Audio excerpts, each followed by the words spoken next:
In today's modern life, we don't have a lot of time for preparing things from scratch. That is especially true when we're talking about fresh homemade pumpkin pie, or pumpkin soup, or any other thing that has pumpkin in it. That doesn't have to be the case. Today, we are starting a series with the idea in mind that we all can make things from scratch. Today, we're preparing pumpkin pulp for pumpkin soup, pumpkin pie, pumpkin extravaganzas. And now let's begin. You start, obviously, with a pumpkin.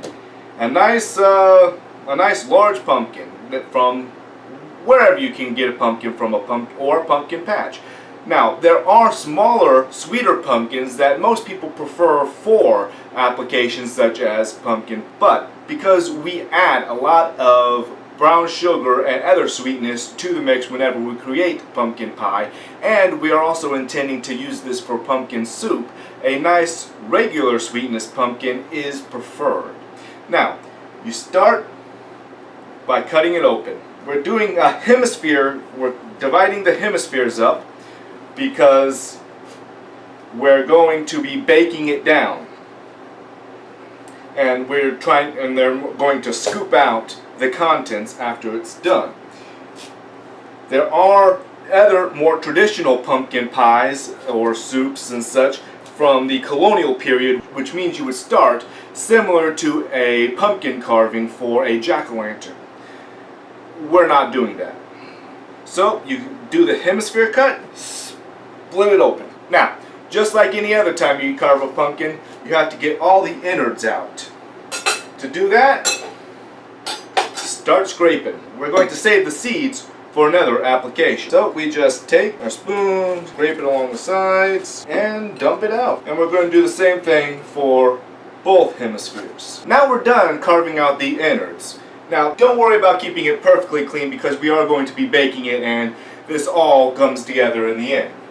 So you arrange your pumpkin hemispheres or halves on, if you don't have a baking sheet large enough, do it in halves. Do one half and then do the other. Simple enough. I like to use a nice deep pan because there's going to be a lot of fluid when we're done with the bake. You're going to preheat your oven to 325 degrees, and once it's preheated, you place your pumpkins in the oven and bake it for about 2 to 3 hours depending. We'll check in when we're ready to go. So now it's time to check on the status of our pumpkin.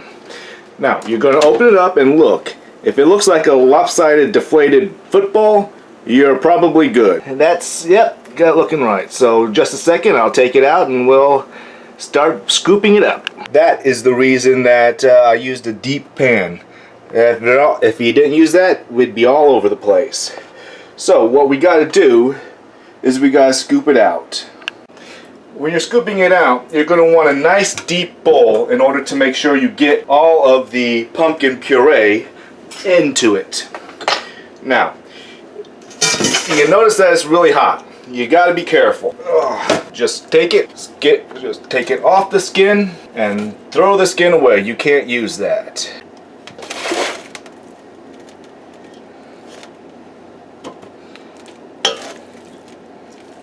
Because it was cooked nice, notice how it just scrapes right off the skin. Just gonna take it, scrape it off, throw the skin away. And like I said, it's hot. Okay, we got all of the pumpkin pulp pulled out of the skin. Now, I like to save the pumpkin juice because that's just extra flavor. Keep that.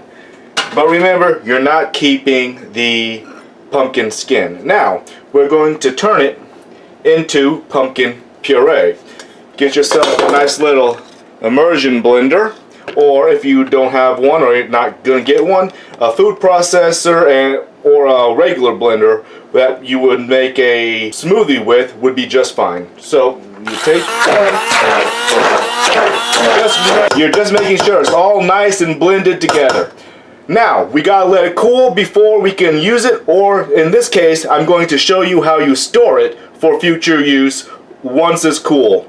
Check back a little later. So our pumpkin pulp is now cool enough that we can package it for storage. we're going to stir it up, make sure everything, we got nice consistency in the entire thing. There you go.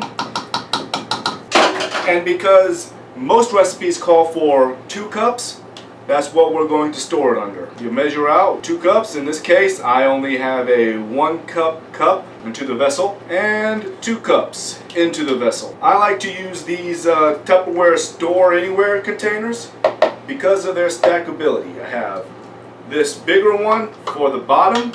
I have a second small one, fits right over top, and depending on the size of your pumpkin you start with is going to determine how many cups of pumpkin puree you're going to end up with. Looks like we're going to have about 8 cups. So it looks like we got just over 7 cups. So we'll save this smaller portion for something else. So we have our 3 portion sections of 2 cups, 1 portion section of over 1 cup, and we're going to put it in the freezer, and then once it's solid, we're going to finalize the storage. See you then. Alright, so we let our pumpkin pulp chill overnight. Now it's perfectly solid. And we want that because when it's solid, it's easier to deal with. So we take it out of the freezer, we get wax paper and aluminum foil and just start wrapping it up. First, wax paper, then foil. And stored this way, it'll last about 6 months. If you want any more than that, I recommend a vacuum sealed bag. Be sure to join us next episode when we actually bake a pie with our pumpkin pulp. Have a great day. Don't party too hard.